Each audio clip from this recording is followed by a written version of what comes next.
Diary of an Oxygen Thief.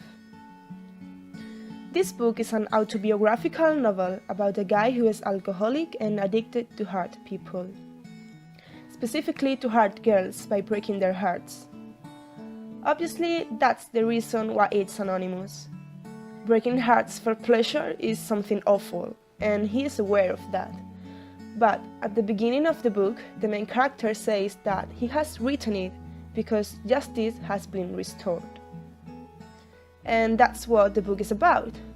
He tells his story about how he started breaking hearts until he got his broken. But I'm not going to tell you this story. I'm going to make more like an analysis of the main character, because it's more intriguing to know why he did what he did than knowing the typical story of a broken heart. This topic, breaking hearts for pleasure, is completely shocking, and that's why I have decided to read this book instead of another. I wanted to know what kind of evil mind was behind those tragic stories. But I found that he was not that evil. As I told you before, he was an alcoholic, and that's where all the problems came from. The first heart he broke was his girlfriend's Penelope, and he confessed the trolley reason why he did it. As he says, I needed her to leave me because she was getting in the way of my drinking. And that's it.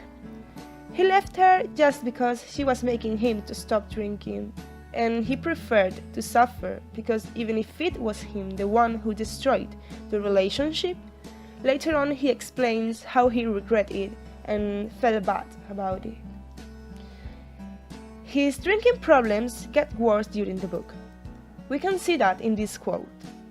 My drinking had by now progressed from habit to full-time occupation. It was going to kill me, and I welcomed the prospect. And it's an interesting fact that the worse he was getting with alcohol, the more hearts he broke, until he went to Alcoholics Anonymous and stopped drinking. He also stopped hurting people until he met the girl, Lolita, who broke his heart. He was so desperate that he even thought about suicide. So, I kept reading, and I found a few quotes that explained why he was doing that. But I have to add that before breaking hearts, he used to get into fights when he was drunk, just on purpose, to have fun. But he started hurting girls because they didn't hit him in the face or smashed glasses on his head. So, some of the quotes are, all I know is I felt better when I saw someone else in pain. Another one is, I see now that I was in pain and wanted others to feel it too. This was my way of communicating. And the most important one. So, in order to feel something through the numbness, I decided to perpetrate on my soul and hers the equivalent of quenching cigarettes on my paralyzed limbs. My hope was that if I registered the pain, it would be welcomed as a sign of life. Here it is, the key to comprehend his mind. What he was looking for by breaking hearts and hurting people was their revenge. And those revenge meant pain.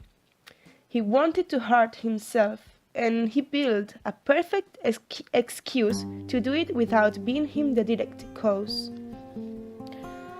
He was ashamed of himself and had a big lack of self-love problem, which came from his bad relationship with his father and from when he was a child. He got abused by a priest. That's also the main reason why he was an alcoholic. At first, it's common to think that he was just an evil person, and he made it really easy to believe that the only reason was to look for pleasure. But what I liked the most about the book was the progress he did by admitting his problems and accepting that he was just another scared human who didn't know what to do to feel better. Of course, he was a toxic person, and what he did was completely wrong. But the important thing is that he learned to be healthier mentally and physically. He was just addicted to alcohol and pain. And pain is one of the strongest addictions anyone can have. So I think that the book and the guy teaches us two important lessons. The first one is, it's easy to say if a person is toxic or not, but it's really hard to admit that we are toxic. At the end, he realizes that he's toxic and he changes it. Maybe we are not doing something like breaking hearts, but we could have a toxic behavior and we could be hurting people without realizing it. So we have to be aware of our own acts and its consequences. The second one is, we can't judge people by their past actions, even not by their past actions. We can't judge people. We will never know their full stories and reasons, neither their problems or fears. So what's important is to live and let others live, to learn to forgive, and to focus on the positive changes. The book plays mind games with us because at the beginning it makes us hate the main character and to judge him. But later on we see his problems and even feel sorry for him. In conclusion, his strong personality was just a way of hiding his bigger fears and his self-love problems.